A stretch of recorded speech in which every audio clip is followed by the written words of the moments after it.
Well, hello there, folks, and a very warm welcome as usual back to What's for Tea in this week's archive recipe. And I hope that I find you very well indeed as usual. This one is from 7 years ago, and I'm often asked for a curry recipe. This is more of an Indian inspired takeaway curry recipe, and this is everything that I've used here. I will put it on the screen as we go, and you'll also find all of the ingredients down below in ounces and grams. So let me go and show you how I put this absolutely delicious melt in the mouth curry together, and I'll catch up with you at the end. So I'm just going to hand you over to me from 7 years ago, and apologies for my overuse of the word guys, but let me show you how I done this one.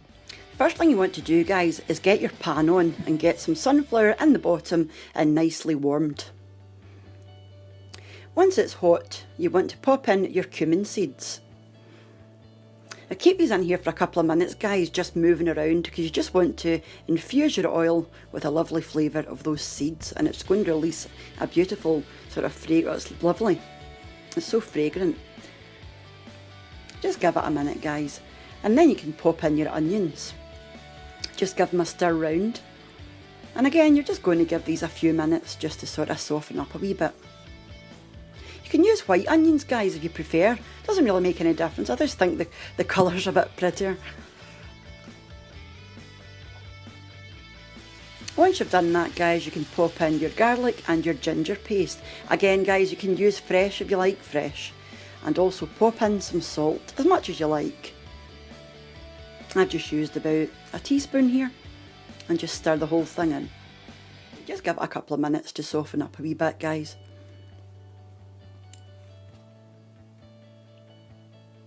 Then after that, you can go and pop your lamb in. Just give it a wee stir round.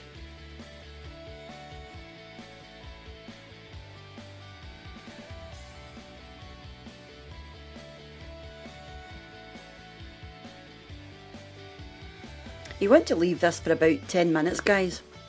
Just let it simmer away, and then go back and give it another wee stir after the 10 minutes.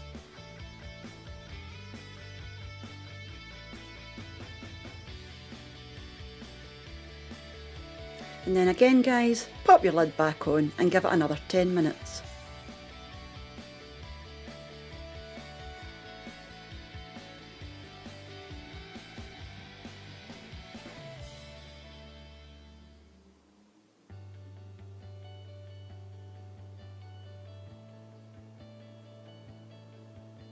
And then you go and pop your potatoes in.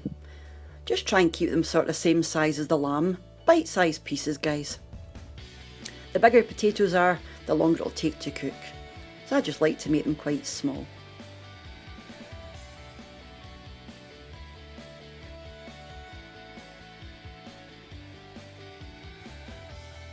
And then you can put in some chilli, guys. I'm just using some red chilli flakes, but you can put in fresh chilies if you like, or just leave it out altogether. It's up to you. And then you can pop your tomatoes in. And your 4 powders, which were the chilli, the coriander, the ground turmeric and the cumin. You're going to keep your garam masala powder right to the end, guys. So it's just your big 4 that you're putting in here. And just give the whole thing a stir round. And don't add any liquid at this stage, guys, because your tomatoes are going to break down and give off quite a bit of liquid as well. That's why it's quite important to use ripe tomatoes, because the more ripe they are, the more liquid they're going to give you. And then cover and cook again, guys, for about 10 minutes.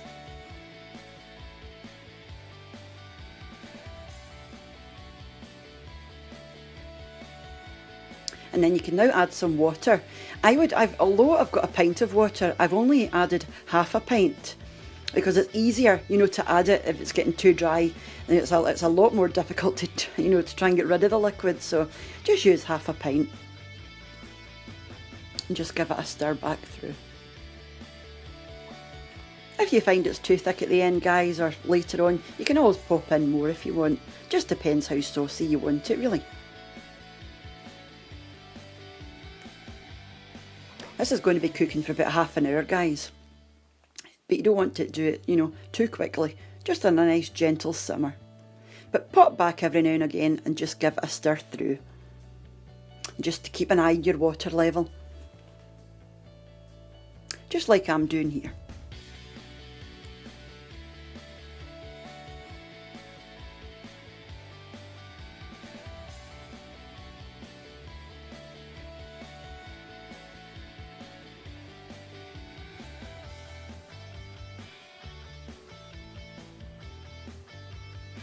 The longer it's cooking, guys, obviously the thicker it's going to get. But you just want to, you're just really waiting on your potatoes getting tender now. And because that lamb is amazing quality, I know that when my potatoes are ready, the lamb is going to be ready as well. So I'm just testing the potatoes here. And you see it's getting thicker.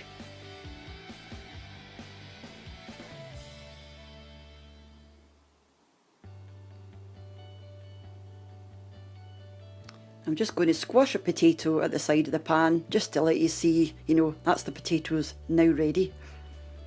So we're not far away, guys.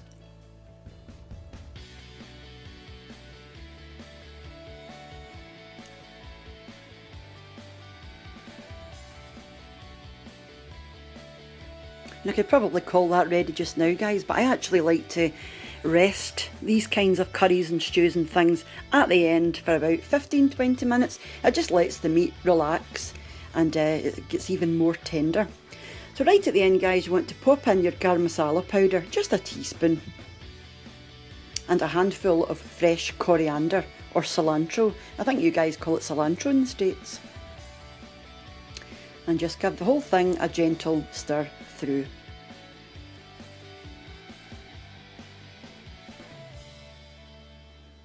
This smelled amazing, guys. So it really did. Those spices are incredible.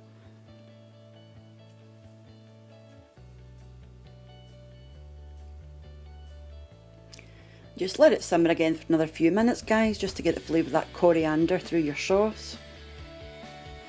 Just a gentle simmer, because it's cooked by now, so you don't really need to cook it any further. And that's it. I mean, I've let this rest for about 15 minutes and it was wonderful. Delicious. You can see there, it's lovely and thick, it's all came together. Perfectly cooked lamb and potatoes. It's just fall apart tender, guys, it really was. But I can't stress enough about the lamb. Please do get the best that you can, because it makes a world of difference. And you just want to pop it into your plate, guys. So we just have rice. You can have whatever you like. Pop the curry on top. And I just served this with some Indian naan bread as well. I suppose I should have actually had basmati rice with this, but I didn't actually have any, so I've just used bog standard, long grain rice, which is fine. So do let me know what you thought of that one. It was one of my first recipes and definitely my first curry recipe. And it is such a brilliant recipe. And I realised the background music was a wee bit loud. I have toned it down over the years, but yeah, do give that one a go if you do like a sort of Indian style curry. And thank you all very much for watching. A huge thank you as usual to the supporters of the channel over on my Patreon page and to the channel members here on YouTube as well, for you all for leaving your lovely comments, those that share the videos as well, those that have bought me a coffee using the Buy Me a Coffee link, and those that have left me a super thanks donation as well. And I will catch up with you during the week for another wee video back here on What's for Tea. Take care and bye for now. Bye now.